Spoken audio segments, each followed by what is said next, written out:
नमस्ते बच्चों, हमने क्लास 7 का साइंस का थर्ड यूनिट जो है वो properties of natural resources start किया था।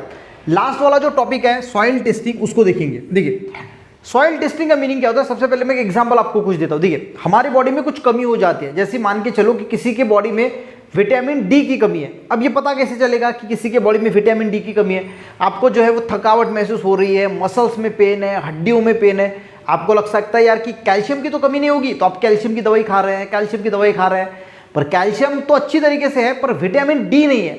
विटामिन डी ढूंढने के लिए हमें जो है वो ब्लड सैंपल देना पड़ेगा। ब्लड सैंपल देके वो विटामिन डी की प्रॉपर टेस्ट करेगा और उसके बाद हमें पता चलेगा कि कहीं भी विटामिन डी तो कमी नहीं है। अगर विटामिन डी की कमी है तो फिर हम क्या करेंगे, विटामिन डी गोलियों के मार्फत लेंगे, सनलाइट जो है वो ज़्यादा से ज़्यादा लेने की कोशिश करेंगे ताकि हमारे बॉडी का विटामिन डी जो है वो अच्छा रहे, कंप्लीट हो जाए, यानी जितना चाहिए उतना फुलफिल हो जाए। उसी प्रकार सॉइल की अगर हम बात करें तो सॉइल मेन जो यूज़ किया जाता है वो यूज़ किया जाता है फर्टिलिटी के लिए, यानी फर्टिलिटी का मीनिंग उत्पादन क्षमता।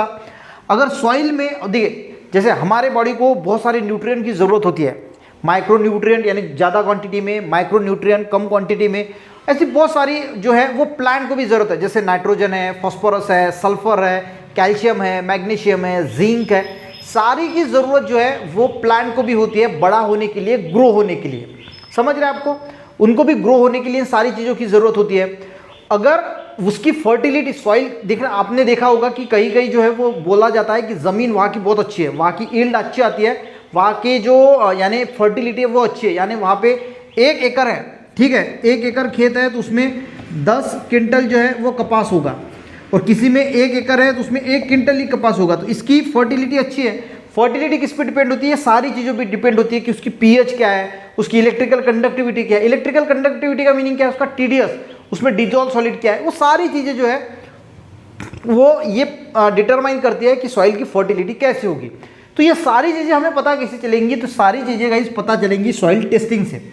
टेस्ट किया जाता है सॉइल को, ठीक है, सॉइल को लिया जाता है, प्रोपोर्शन कैसा होता है? 1 ग्राम, अगर 1 ml वाटर है इसमें 2 ग्राम सॉइल का प्रोपोर्शन होता है, 1:2 का प्रोपोर्शन होता है, 2 प्रोपोर्शन सॉइल का होता है, 1 प्रोपोर्शन वाटर का होता है। इस प्रकार वाटर और सॉइल को मिलाया जाता है और लैब में फिर उसको टेस्ट किया जाता है।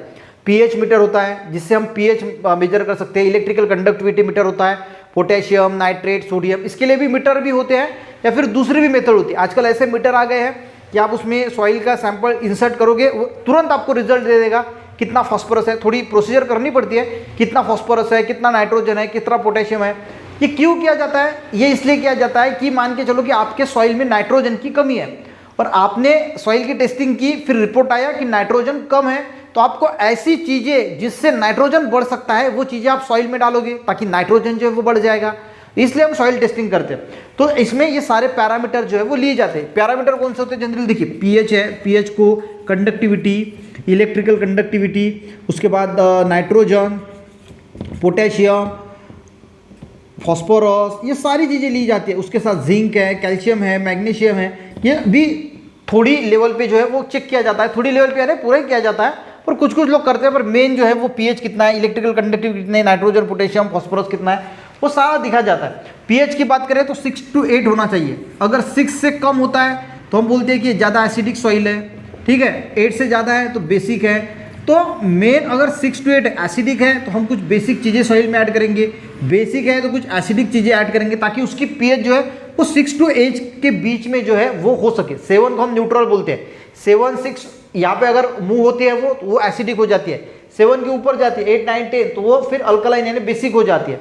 तो ये सारी चीज़ें हैं। तो हम देखिए अब कॉजेज क्या है, सॉइल की फर्टिलिटी कम क्यों होती है, ये सारा मैं पढ़ता हूँ और एक बार पढ़ के भी आपको समझाता हूँ ताकि आपको अच्छी तरीके से ये वाला जो टॉपिक अच्छी तरीके से समझ में आएगा। देखिए प्रोपोर्शन ऑफ वेरियस इंग्रेडिएंट यानी यही सोडियम, पोटेशियम, कैल्शियम, मैग्नीशियम जो सॉइल में प्रोपोर्शन होता है of soil can be determined by soil testing. तो सॉइल का टेस्ट करके हम इसको जो है वो पूरी तरीके से डिटरमाइन कर सकते हैं। During soil testing the soil is examine, उसका कलर देखा जाता है, टेक्सचर देखा जाता है और प्रोपोर्शन देखा जाता है ऑर्गेनिक मैटर इन इट, यानी ऑर्गेनिक मैटर जो भी होता है उसका कितना प्रोपोर्शन, जैसे नाइट्रोजन है, पोटेशियम है, वो कितना है, वो सारी चीज़ें जो है वो देखी जाती है। Soil is tested to find out if there is a deficiency of any, मैंने जैसे पहले बताया कि कोई इंग्रेडिएंट की डिफिशियंसी तो नहीं है, वो ढूंढने के लिए हम जो है वो सॉइल की टेस्टिंग करते हैं।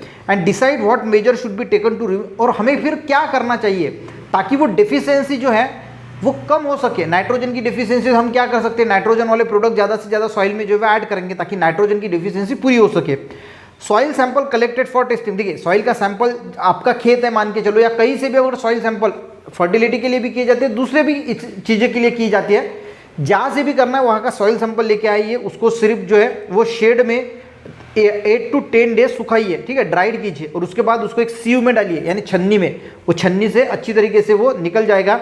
उसके बाद 2 test namely P H and electrical conductivity आपको बोला है। पीएच एंड इलेक्ट्रिकल कंडक्टिविटी यानी या सॉइल से कितना इलेक्ट्रिक करंट जो वो पास होता है, उसी को हम टीडीएस बोलते हैं, यानी total dissolve solid.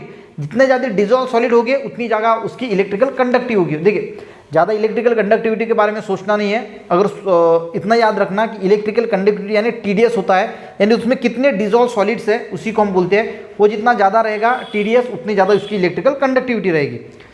Are particular useful in finding out the characteristic of soil, soil के कैरेक्टरिस्टिक फाइंड आउट करने के लिए यूजफुल है। You can determine the fertility of soil in your field with the help of different test. तो different test करके आपके field में soil की क्या फर्टिलिटी है, जैसे मैंने बोला पीएच है, electrical conduct, nitrogen, potassium, phosphorus, ये सारा हम डिटरमाइन कर सकते हैं। अब कॉजेज क्या होते हैं, सॉइल की फर्टिलिटी कम क्यों होती है, कम क्यों होती है, अगर मान के चलो कि सॉइल की पीएच 6 से कम है या 8 से ज़्यादा है, 6 से पीएच यानी वो एसिडिक हो जाएगी, 8 से ज़्यादा यानी वो बेसिक हो जाएगी, अगर है तो फर्टिलिटी कम हो जाएगी। ऑर्गेनिक मैटर का प्रोपोर्शन कम है, ऑर्गेनिक मैटर यानी जो पत्ते होते हैं, यानी जो प्लांट का मटेरियल होता है वो हम डिकम्पोज करके उसका ऑर्गेनिक मैटर में खाद बनाते हैं, उसका प्रोपोर्शन कम होगा, ठीक है, तो उसके वजह से भी जो है वो फर्टिलिटी कम होती है। नो प्रॉपर ड्रेनेज ऑफ, देखिए वाटर जब आता है तो वाटर अगर आपके सॉइल में इकट्ठा होते रहेगा तो उस वजह से भी सॉइल की फर्टिलिटी कम होती है। ड्रेनेज सिस्टम होनी चाहिए, यानी पानी कहीं से आए तो वो निकलना भी चाहिए, ठीक है। रिपीटेड कल्टीवेशन ऑफ से, हम क्या करते हैं एक ही क्रॉप जो है वो हर साल वही क्रॉप अगर आप ये करोगे, कल्टीवेट करोगे, तो उसकी वजह से भी फर्टिलिटी कम होती है। हमें जो है वो क्रॉप को चेंज करना चाहिए ताकि फर्टिलिटी जो है वो सॉइल की बनी रहती है। Continuous use of saline water, saline यानी सॉल्टी वाटर जिसमें सॉल्ट का परसेंटेज बहुत ज़्यादा है, ऐसा सलाइन वाटर अगर हम यूज़ करते हैं उससे भी फर्टिलिटी कम होती है। और एक्सेसिव हम बहुत ज़्यादा केमिकल का यूज़ करते हैं, केमिकल फर्टिलाइजर है, पेस्टिसाइड्स है, उसकी वजह से भी जो है वो डे बाय डे हर साल जो है वो सॉइल की फर्टिलिटी कम होती जाती है। यहाँ पे सॉइल का डे भी दिया है कि 5 दिसंबर to make effort for conservation of soil, यानी वर्ल्ड सॉइल डे 5 दिसंबर को जो मनाया जाता है, पूछा जा सकता है कभी भी, ठीक है। अब एसिडिक के बारे में, पीएच के बारे में देखा, एक साइंटिस्ट थे डैनिश साइंटिस्ट सोरेनसन, इन्होंने पीएच को सबसे पहले जो है वो दिया। पी का मीनिंग क्या होता है, पोटेंशियल, एच का मीनिंग होता है हाइड्रोजन आयंस, ओ अगर है तो हाइड्रोक्सिल आयन वो होता है, ठीक है। पीएच यानी अभी की अगर हम बात करें तो पी को पोटेंशियल भी बोला जाता है, पावर भी बोला जाता है, और एक निगेटिव लॉगरिथम ऑफ भी बोला जाता है। पर हायर क्लासेस में आपको पता चलेगा कि ये निगेटिव लॉगरिथम क्या है। सिर्फ आपको अगर सिंपली याद रखना है तो पोटेंशियल या पावर पी का मीनिंग होता है। Based on the concentration of hydrogen ion, तो हाइड्रोजन आयन का कितना कॉन्सेंट्रेशन है वो हमें पीएच बताता है। एक होता है पीओएच जो हाइड्रोक्सिल आयन का कॉन्सेंट्रेशन बताता है, ठीक है। To determine the P H of soil, the mixture of water and soil in the proportion, यानी सॉइल और वाटर का एक प्रोपोर्शन, सॉइल का 2 प्रोपोर्शन, इस हिसाब से लेते हैं और उसकी पीएच कैलकुलेट करते हैं। अगर पीएच 6.5 to 7 आई तो न्यूट्रल होती है सॉइल। वैसे तो हम पीएच जो है वो 7 पे न्यूट्रल लेते हैं, पर यहाँ पे 6.5 to 7.5 सॉइल न्यूट्रल लेते हैं। 7.5 के अबव है तो अल्कलाइन सॉइल है, और 6.5 के नीचे है तो पीएच एसिडिक है। यानी देखिए वो टेबल कैसा होता है, इस प्रकार से होता है, 7, 8, 9, 10, 11, 12, 13, 14 तक होता है, और ये 6, 5, 4, 3, 2, 1, 0 से 6 तक मान के चलो ये होती है एसिडिक सॉइल।